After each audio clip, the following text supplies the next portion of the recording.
암하고 스트레스하고 관계가 많다는 것은 우리 환자분들 모두 잘 알고 계시죠? 근데 우리 환자분들이 실제 그럼 어떤 스트레스가 암에 영향을 주느냐, 그건 잘 모르시는 것 같아요. 근데 스트레스가 여러 종류가 있어요.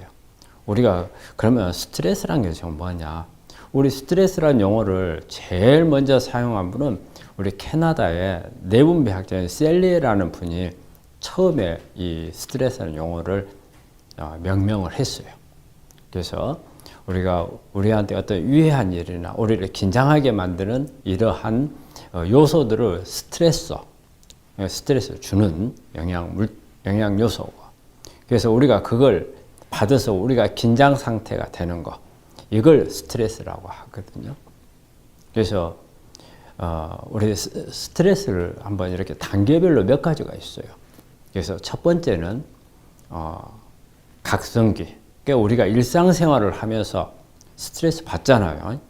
아침에 출근하면은 직장 상사들하고 조회를 하면은 직장 상사들한테 꾸지람도 받고, 또 집에 오면은 와이프하고 다투기도 하고, 이런 긴장들, 우리 일상생활에 있을 수 있는 긴장, 이런 긴장은 긴장했다가 또 풀리고, 그래서 긴장 이완이 반복되는 이런 것은 이제 우리가 보통 각성기, 제일 먼저 급성기 오는 스트레스를 하고, 근데 이제 이런 스트레스가 막 여러가 막 쌓이는 거예요. 그래서 막 이제 또 이제 이게 어느 때는 좀 풀려야 되는데 안 풀리고 막 계속 지속을 해요. 특히 우리 직장인들이 있잖아요.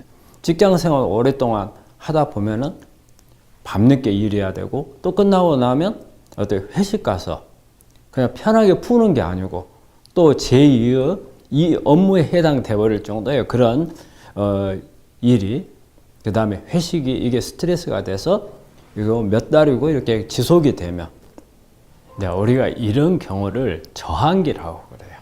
그래서 우리가 이제 이렇게 스트레스를 받게 되면은 우리 몸 안에서는 각성 호르몬이 나와요. 코티솔이라는.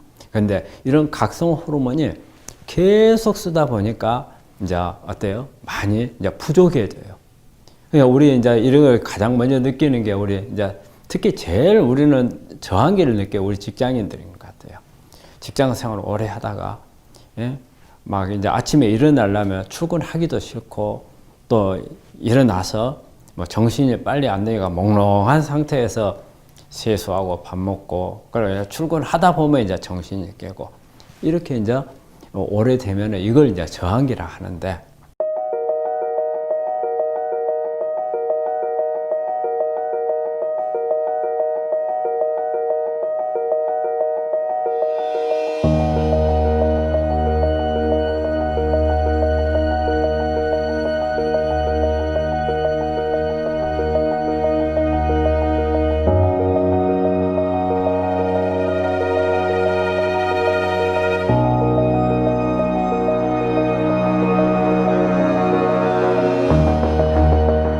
이제 이보다 더 심하면 어때요?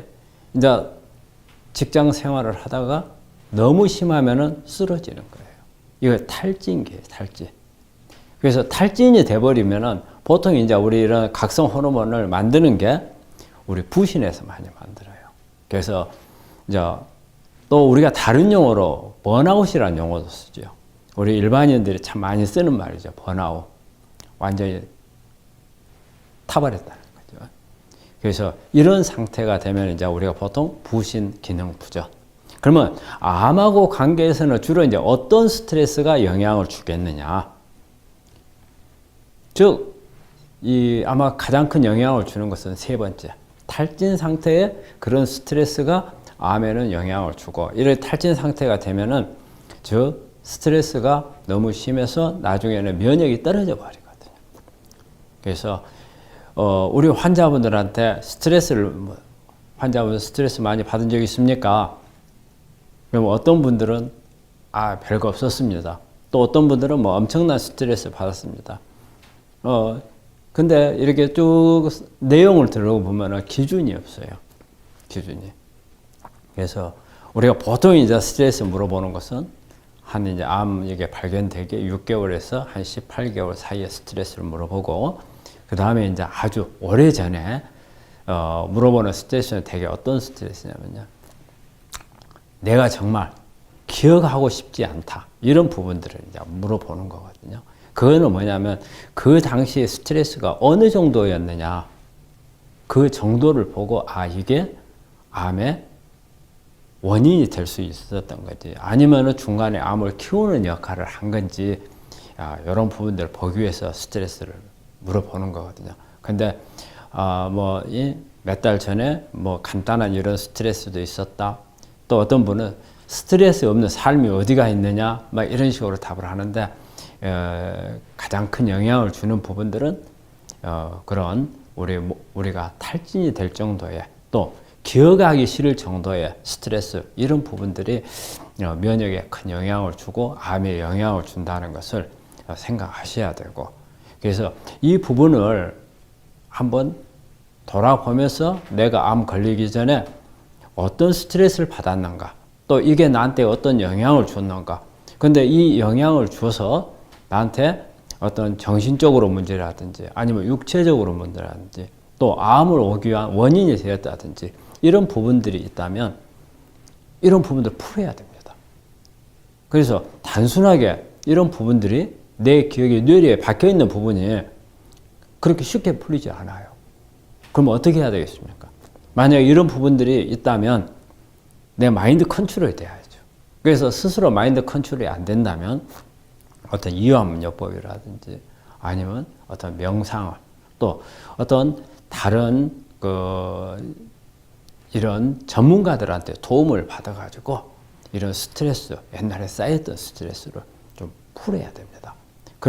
그러면 그때부터 다시 면역이 살아납니다.